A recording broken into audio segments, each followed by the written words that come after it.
Hey people, CzarThwomp here, and welcome to the first episode of my new Let's Play, Rocket Power Dream Scheme for the Game Boy Advance. Now, this game is actually pretty interesting because it was actually made by the same team that made the Game Boy Advance version of Rocket Power Beach Bandits. As such, that's why I'm starting off in this screen instead of the title screen, because whenever you reset the game, the volume configurations go back to default.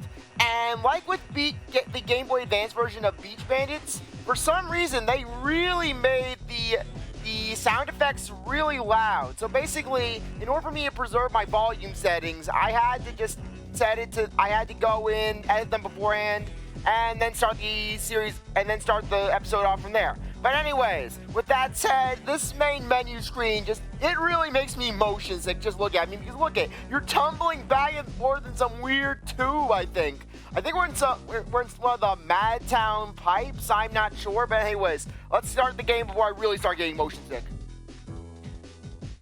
It's a quiet night in Ocean Shores, but not everyone is sleeping. The Stimpleton device is finally complete. Soon there will be no stopping the polka. Across the street, not everyone sleeps soundly.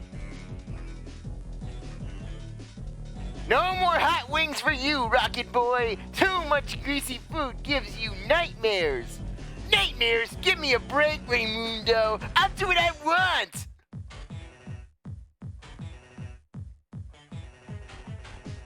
Raimundo and his lame hot wing stories. All those wings did was make me mass thirsty. Huh? What's going on in Reggie's room? Your plan will never work out, Dr. Stimpleton. I already have a definitive Reggie voice. Stimpleton's gone postal! Stop him! He's modified a urinal into a helicopter! And I like the indifferent look on Reggie's face when she's being whisked away. She's just limp.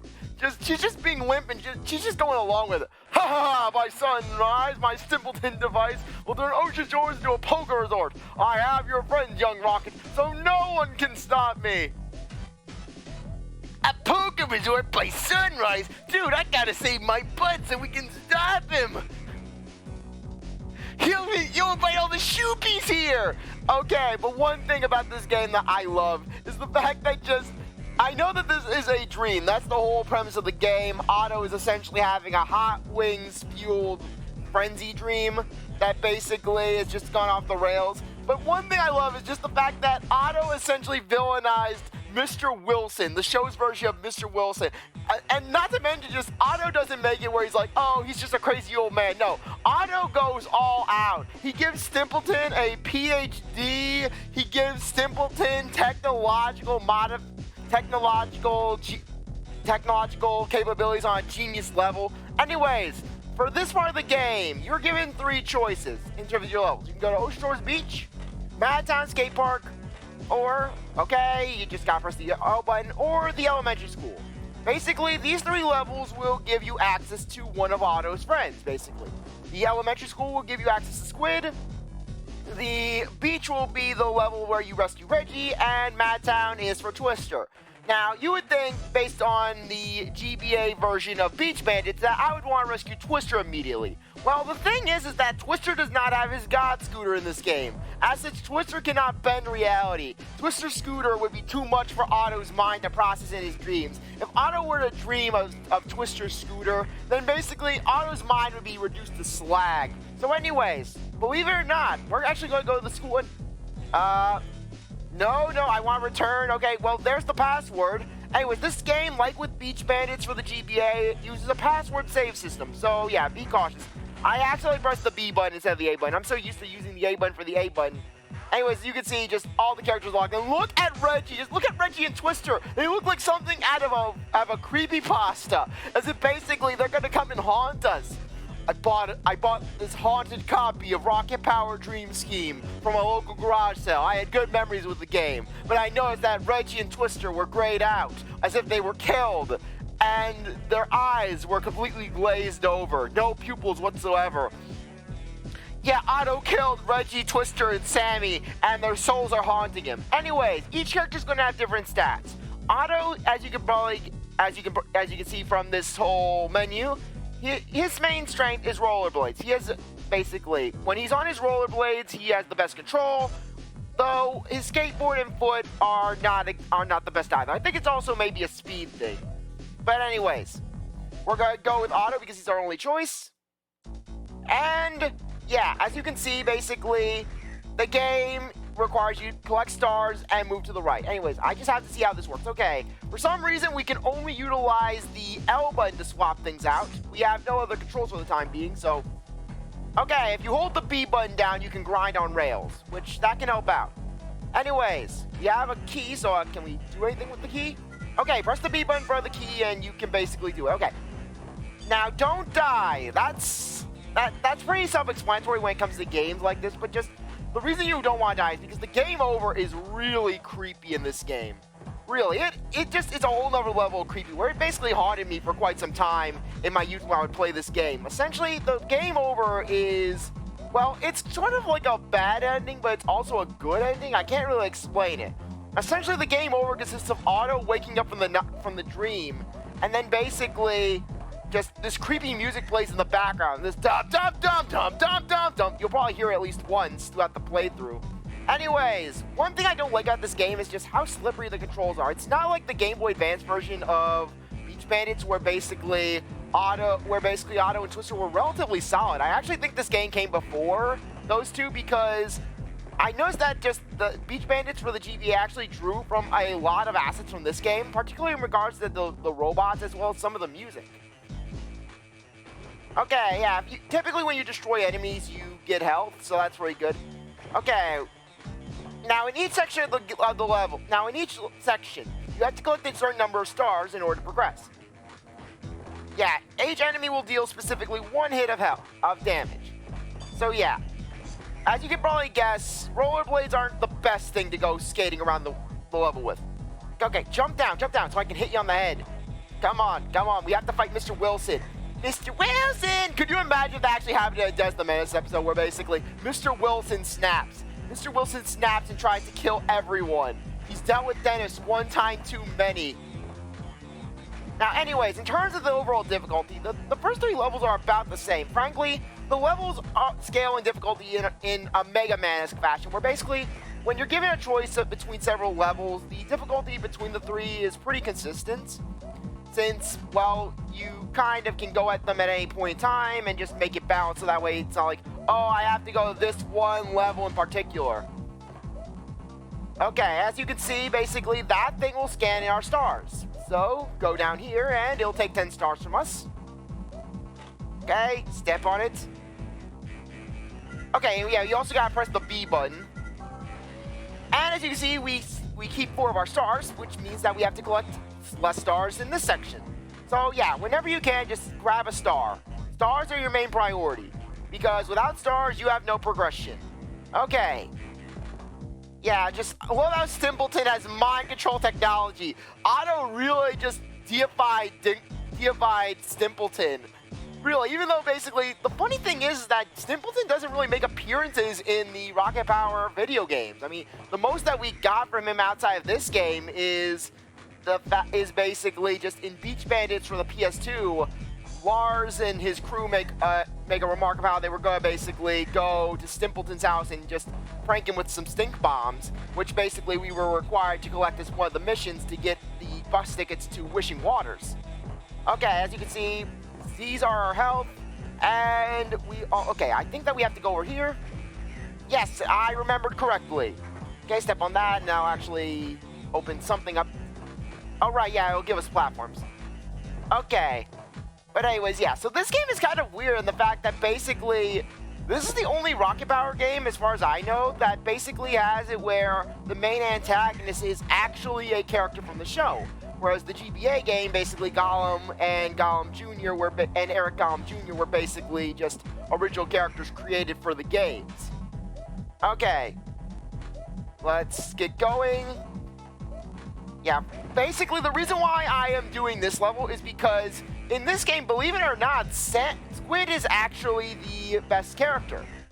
Which I'll show you why once we actually unlock him, though it shouldn't take too long for us to get to him. Okay. Yeah, but this is nice, you know, just playing a nice, relaxing game after dealing with Hollow Knight. Don't get me wrong, I loved playing Hollow Knight. It was a whole lot of fun. But basically, the thing is with a game like this is that you can just wind back, you can just relax. You don't have to worry about it being too hard.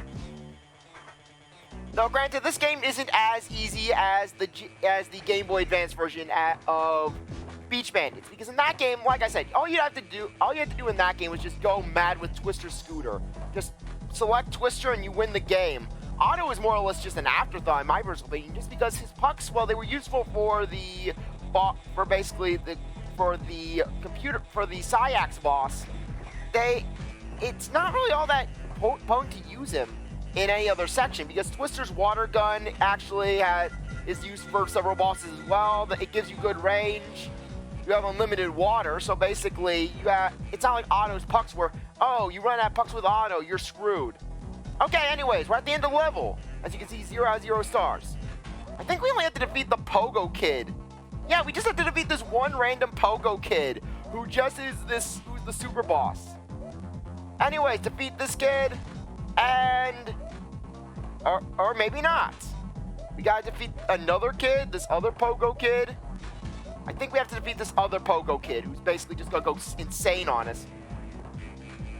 Thankfully, they give you a pretty good hitbox. Granted, it's not like Beach Bandits where it was kind of broken with just how much health the enemies would give. I mean, every enemy you defeated in Beach Bandits GBA would give you health. Okay, anyways, Squid is just trapped by the Pogo Kids. The random Pogo Kids. Stimpleton just brainwashing a bunch of Pogo Kids, because apparently that's what you need in order to imprison Sammy. Okay, come on. Another thing about this game is just the camera. It can get a little herky-jerky, but hey, I wanted to play this game because I knew I was going to do it sooner or later. Anyways, defeat that kid, and you rescued Sam! School level complete. Yeah, do a quick little victory jump. Okay, anyways, we can do Ocean Shores Beach or Madtown. We'll do Ocean Shores Beach next. Anyways, as you can see, even though now, remember how I said Sam is the best character? The reason for this is the fact that Foot is actually his best thing. Sam actually moves fastest, is actually the fastest character on foot. And the thing with being on foot is that you actually have a lot better control because, well, you're not skating around. Granted, you can't really grind on anything, but the thing is that without the game operates, it's not like there's only really one level in the game where you need to move fast on your skateboard / rollerblades. And that's towards the very end of the game. But for the most part, Sam actually does do the job best. So basically, while his skateboarding and rollerblading aren't remarkable, just for this sort of situation, it does help out. As you can see, Sam moves a little slower. It's not that noticeable. But yeah, notice how he's able to just run pretty well. And I am not having to worry about running into guys. Yeah, so basically hit that guy. Anyways, with Sam, just use your skateboard more or less to grind on things. So as such, just like how in the Beach Bandits GBA playthrough, I was mainly focusing on playing as Twister because of his overpowered scooter. I basically am going to be focusing mostly on Sam. But anyways, I like how when you stomp on an enemy, the character just gets happy, as if like, yeah, I stomped the guy's head in! I stomped a monkey! Okay. Yeah, this level is typically the first level that I would do in playthroughs, where basically it's a relatively simple level. Just move to the right, grab the stars, and you don't really have to worry. Heck, we're almost done with this area. Yeah, Sam, boom, just jump in. I like how Sam can jump higher than most people. Let's assume this guy is around average height. He's around 5'9". Sam is jumping around 6 feet in the air on foot. And mind you, I can kind of understand if it was Otto, or I can kind of understand it when it's Otto or Twister. But the thing is, Sammy has never been shown to be the most athletic of people. So basically, just the fact that in Otto's dreams, he's really just bumping up Sammy's rep in that regard. I like how Otto builds people up in his dreams, where basically Otto is not just making it where it's oh, Sammy can barely jump. No, Sammy actually can jump. He can be a productive member of the team in that regard. Okay, yeah, I'm just searching around. I could have sworn there was a key to this area. Okay, let's go over here. We have to just jump on this monkey. Yeah, alright, yeah, they do give you a key at this point. When I first played this game, I did not know how this worked because, well, they never explained the controls to you. Yeah, like in Beach Bandits, you can also go on the ground and crawl, though I don't really think that there are any sections that really require you to crawl. It's not like, yeah, we get to stomp on a shark's head. Come on, bring it on, Sharky. Yeah, and like in Beach Bandits, you can actually jump under, you can actually breathe and walk underwater as if it's no problem. Sammy just rocking the underwater. Sammy is Aquaman. Squid is Aquaman. Okay, we got all the stars. Okay, let's pull that switch. B is your interaction, though frankly the controls are a lot simpler in this game than they are in the Game Boy Advance version of Beach Bandits, because in that game they just really were taking advantage of the fact that you can play as both Otto and Twister, and just try to take advantage of just both of how just, oh hey, you can grind with Otto on certain rails. Twister, he has a scooter that can be used to basically just take down anyone in your path. Okay, don't need to defeat these guys. We don't need to assault people with Sammy. Okay. Okay, gets down to about 5. Okay, nice. Okay, though the thing is that with this game, it's not like in Beach Bandits, though, where there's, in the Beach Bandits GBA version, where there's only really one definitive character that you can really use and say, hey, this character's broken. Basically, in regards to this game, though, just all the characters have their own unique strengths and weaknesses, and basically just, you can easily, and it's not like, oh, hey, I'm using Otto in a level, he's gonna be just broken compared to Twister, just, or vice versa. There's actually balance in the characters, and that just, you can play as any one of them and not really feel burned. Just the only real thing is that towards the end, that one section I was telling you about, because just, well, Sammy does, okay, no, don't jump on me, monkey. Don't jump on me. I don't want to die. Not on the second level of the game. No, not on the second level. We're not doing that. Okay. I think we're almost done with this section. I think there's only 2 sections to this first one. Okay, yeah, kill the monkeys. Yeah, I like how just the monkeys are basically just a cornerstone of this game. You would think, oh, hey, no, now that I think about it, what is it with basically the team that made this game and monkeys? I mean, you'll see later on that they really go ham with the monkeys. And mind you, it's not just this game. The GBA version of Beach Bandits had where one of the final phases of the final boss was you fighting a monkey. So yeah, even though monkeys played absolutely no part in the PS2 version of Beach Bandits, it's like basically this team was going off their own lore for rocket power. It was like they were given, okay, here's a character list, go mad. They were like, okay, Stimpleton, he is a god among men. He has a pool. He has the only pool in the neighborhood. Ergo, he is a god among men. He doesn't go to the beach. Stimpleton is too good for the beach. Stimpleton goes in his own pool. Stimpleton is not going to lower himself to going on the beach like the peasants of this town. Yeah, because now that I think about it, you never see the Stimpletons at the... I don't think you ever see an episode where the Stimpletons are at the beach.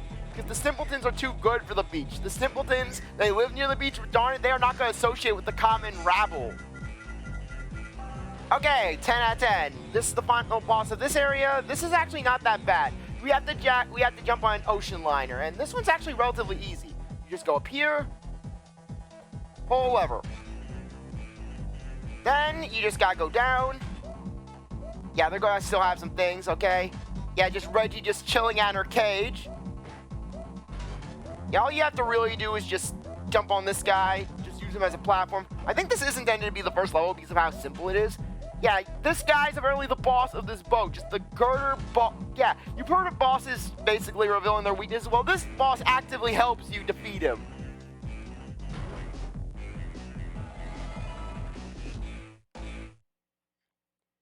You rescued Reggie! Ocean Shores level complete. Oh, look at Reggie's chin, though. It looks like she could cut she could cut glass with that chin. She could cut through the hull of the ship with that chin. Okay, Madtown Skate Park. Now, we've unlocked Reggie, who looks a little less creepy on the screen, though. It still looks like Reggie doesn't have pupils. I mean, look at her eyes in this. This is creepy. Anyways, Reggie is arguably the most balanced character in the game. Sure, she has less foot maneuverability than Sam, though she does have better walking than Otto. Yeah, you know what? I'll go with Reggie just to basically show just what she's capable of. What the heck was Reggie doing? Just look at the screen like that. Oh, that was creepy. As you can see, Reggie does move a little slower than Sammy, but what is with that face though? Just, oh my gosh, Sammy is creepy. It's almost as creepy as the fact that we have clone Larses. Anyways, with this level, the main gimmick is just the fact that Lars is being cloned for some reason. Apparently, Lars is like Captain America, where he's the greatest warrior in this world. Okay, anyways, you gotta stomp on the cloning pod to stop Lars from being, well, cloned. Or rather, it's creating holograms of Lars. These are not the real Lars, they are just, but just, that Reggie face though. Why is Reggie so creepy in this game? I swear, just why? Did they see Reggie and they were like, you know what, Reggie's not creepy enough in this game. But just, every time that, I swear, between the character selection screen, this health bar where she's just looking at us with one eye, look how her eyes are moving. It's not natural. Look how her eyes are staring at us. It's like a painting. It's like they're following us like a painting. Anyways, you gotta stomp on the button. The buttons are a little finicky with how they work. Okay. Anyways, I think Madtown is actually one of the shortest levels in the game, which is kind of funny considering that, well, Madtown's all about skating, and, well, Rocket Power is all about skating. And not to mention, just Madtown is a main setting in a lot of Rocket Power episodes, given how basically just how, well, the whole athletic theme of the show. Yeah, but why Reggie? Why is Reggie so creepy in this game? Which is kind of funny considering that I think overall, on paper, Reggie could be argued as being one of the better characters, since basically she does have potentially the best stat spread in regards to just everything. Just you could have an adaptable strategy, but just I guess the payment is that you have to deal with Reggie's absolute creepiness. Okay, let's get up this platform. The faster we get through this level, the faster we don't have to look at the less time we'll have to look at Reggie's creepy sprites. I mean, I still can't get over that health sprite. It's like basically Reggie's looking, it's like we're slightly to Reggie's right. But yet she doesn't want to turn her head fully to face us. She's getting creeped out by us, but yet we're creeped out by her. Frankly, Reggie, I'm creeped out by you right now too. And also that smile, it's like some demented Chucky smile when Reggie collects something or she defeats an enemy. Okay, anyways, I think that we can, okay, yeah, we get it down here. Hacked opens Stimpleton's door. Apparently, Stimpleton has taken control of Madtown.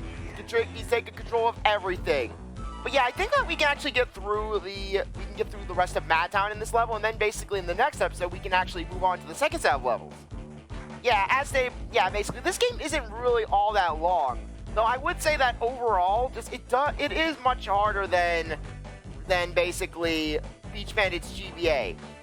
Because basically this game, well, for one thing, this game is its own thing. It's not like it's trying to follow in the footsteps of the story of Beach Bandits, which kind of did throw it off. Anyways, that's a turbo item. Basically, grab it and you will move fast. The one thing I have to say is that this game actually does have a pretty solid OST, because I mean, just considering that this is on the Game Boy Advance of all things, I mean, these songs are pretty kicking. Okay. Yeah, these songs are Coolaroonie. Hey, we gotta throw in some Coolaroonie. We gotta do the Raymundo slang. Coolaroonie will be a thing. We will make Coolaroonie a thing. Coolaroonie will be the next hit thing. It will be the next sus. We will basically, in the wake of sus, we will have Coolaroonie. Okay. No. Yeah, there we go. But just that look on Reggie's face, she looks like she is going to kill someone with the chin. Basically, Reggie's just gonna cut you with her chin. But just really, like I said, that's just creeping me out right there. All right, I remember the voice I gave Reggie in the Beach Bandits GBA. Okay, let's jump. Okay, yeah, you know what? Just to keep up the jokes of just psychotic killer Reggie, I'm gonna probably keep playing as Reggie. just even though Sam could arguably deem as being the better character, just making jokes like this beautiful things. Okay. Anyways, if you hold the B button, I think you can actually run. Yeah, you can actually run if you press the B button. So yeah, I may actually go back to Sam, though I may play as Reggie once in a while if I need basically a greater emphasis on skateboarding / rollerblading. Okay. Yes, the demonic Reggie stare. The Reggie stare of doom. She will judge you for your sins. They say that's the last thing you see before you die. Okay. Come on. Okay, anyways. We got a little platforming section. Tap the button. Come on, no. Aha, there we go. There we are. Okay, no, come on, don't pose, Reggie, don't pose. Don't epic T-pose. Okay, there we go. And down we go. Yeah, and this should be the end of the level right here. Okay. Yeah, just like the other levels, I think that there's only 2 sections for Madtown. Yep, sure enough. And the boss of this level, as you can guess, is actually Lars. Who basically is who has the cloning facility up and running. Or rather, yeah, and Lars is holding Twister hostage. Only Lars can hold Twister hostage. Anyways, we can't shut this one down. We can only shut it down by defeating Lars. Okay, good. Yeah, basically, like with a lot of bosses, just hit Lars 3 times and you win. Yeah, but really, just makes you wonder how Lars got recruited into this whole operation. Did Stimpleton recruit him, or was Lars kidnapped? Frankly, judging by the fact that Lars is just standing there nonchalantly, I think that Lars came willingly. Though basically, you would think that Lars would be against the whole idea of a polka resort even more than the Rocket Power crew. But then again, this is Otto's dream, so basically, there is no logic. Anyways, yeah, and Twister just looking so sleepy there. Okay, anyways, we have a new set of levels. We have the neighborhood, the town square, okay, and for some reason it wasn't letting me use the R button. Okay, you can't just lightly click it. You have to click it with assertiveness. Anyways, we got 2 more levels, town square and the neighborhood. And the woods are locked, the spooky woods. But anyways, we'll continue with that next time. Anyways, I really appreciate that you stuck around to watch this episode. You're a great viewer, and I hope you go back to the next one. If you liked the video, like, subscribe, comment, share, do whatever you want. And with that, I'll see you next time. Bye.